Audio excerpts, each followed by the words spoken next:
Welcome back to my channel Satya Shri education. और आज की इस वीडियो में मैं ये बताऊंगा कि कैसे मैंने इंग्लिश बोलने का जर्नी शुरू किया था, मैं कैसे इंग्लिश बोलना सीखा। दोस्तों ये बात शुरू होती है क्लास 8 से। अभी मैं ग्रेजुएशन फाइनल में हूँ, बट मैं ये जो प्रोसेस बताऊंगा ना, काफ़ी इंटरेस्टिंग प्रोसेस है। इसमें मैंने 1 साल कंप्लीट इंग्लिश पढ़ा था। इंग्लिश में ग्रामर मैंने पढ़ा था, वो भी क्लास 8 में। उसके बाद मैंने कुछ नहीं पढ़ा, 9th नहीं पढ़ा, 10th नहीं पढ़ा, 11th नहीं पढ़ा, 12th नहीं पढ़ा। लेकिन 12th जैसे ही मैंने पास किया, 12th मैंने जैसे ही पास किया 2017 में, and then I suddenly thought, अचानक मैंने ये सोचा कि I should work on English, कि मुझे इंग्लिश पे मेहनत करना चाहिए। और मैंने ये डिसीजन लिया कि चलो एक क्लास ढूंढते हैं। मैंने एक क्लास ढूंढा और वहाँ पे इंग्लिश का मैंने प्रैक्टिस किया। हमने अप्रैल में क्लास ज्वाइन किया था और अप्रैल करीब 1 अप्रैल तो छुट्टी ही होता है, मिड अप्रैल से 15 अप्रैल के आसपास मैंने क्लास ज्वाइन शुरू किया, क्लास ज्वाइन किया। एंड उसके बाद मई 15 में एंड 15 जून करीब 2 महीने लगे मुझे इंग्लिश सीखने में। और मैं उस 2 महीने में इंग्लिश बहुत अच्छा बोलने लगा।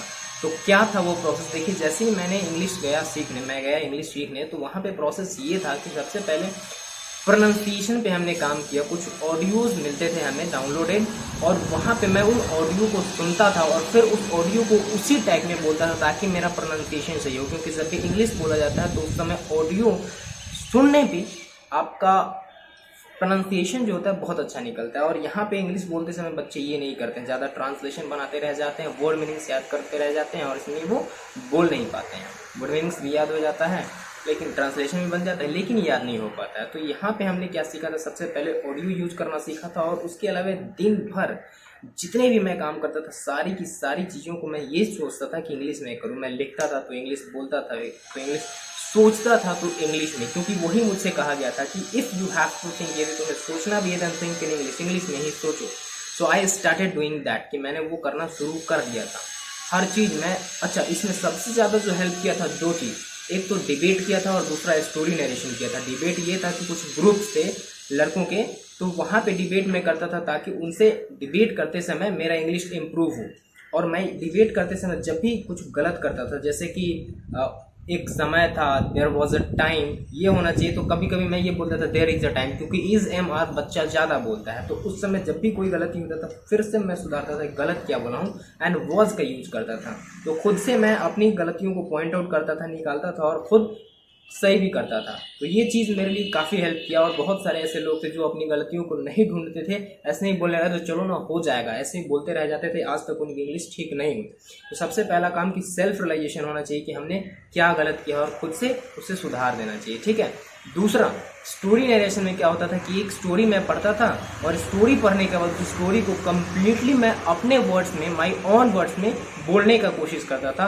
और जो भी टेंसेस थे, जो भी वॉइस थे, जो जिस भी रूल का यूज हुआ रहता था, उसी रूल में मैं बोलने की कोशिश करता था। लेकिन वर्ड्स मेरे होने चाहिए थे, वर्ड मीनिंग्स कहीं कहीं सेम हो सकता है, लेकिन बोलने का तरीका मेरा अपना होता था। एक स्टोरी उठा लेता था, 4 दोस्त का कहानी उठा लिया, किसी खरगोश कछुए की कहानी उठा ली, इंग्लिश में पढ़ता था, इंग्लिश में बोलता था। और ये प्रोसेस, दोनों प्रोसेस करीब 2 महीने तक किया था मैं। इसके अलावा तीसरा प्रोसेस ये था कि हर रोज़ मैं इंग्लिश का न्यूज़पेपर पढ़ता था, टाइम्स ऑफ इंडिया, हर रोज़ मैं पढ़ता था। और उसमें एक आर्टिकल होता है, एक पिक्चर दिया होता है, उस पिक्चर के ऊपर भी लिखता था कि पिक्चर क्या क्या रहा है। तो हर रोज़ मैं इंग्लिश लिखने का भी प्रैक्टिस करता था, पढ़ने का भी प्रैक्टिस करता था, सुनने का भी प्रैक्टिस करता था, बोलने का भी प्रैक्टिस करता था। देख रहे हो, तब जाके हमें इंग्लिश बोलना आया था। इंग्लिश बोलना बहुत आसान नहीं है, बहुत भारी भी नहीं है, लेकिन उसके लिए आपको डेडिकेटेड होना पड़ेगा। हमने क्या किया कि मुझे ऑडियो मिला था सुनने के लिए, तो ऑडियो मिला था सुनने के लिए, जिससे मैं ये पॉइंट आउट कर सकता था कि जो आसपास इंग्लिश बोली जाती है उसमें कितने लोग गलत बोलते हैं,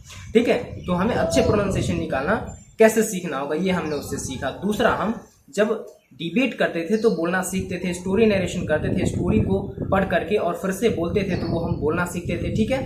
तीसरा, जब हम न्यूज़पेपर पढ़ते थे तो वहाँ पे मेरे रीडिंग का सेक्शन कंप्लीट हो जाता था, क्योंकि सुन लिया, पढ़ लिया, बोल लिया। अब लिखने का प्रोसेस भी अच्छा होना चाहिए ताकि ग्रामर पे अच्छा खासा पकड़ हो सके। तो लिखने के लिए हमने पिक्चर एक सिलेक्ट किया, हर रोज़ करते थे एक पिक्चर सिलेक्ट और उस पर लिखता था ताकि उससे मेरी राइटिंग स्किल बहुत अच्छी हो, वो रूल हमेशा फिट हो जाए। तो ये 4 चीज़ मैं करता था, ठीक है।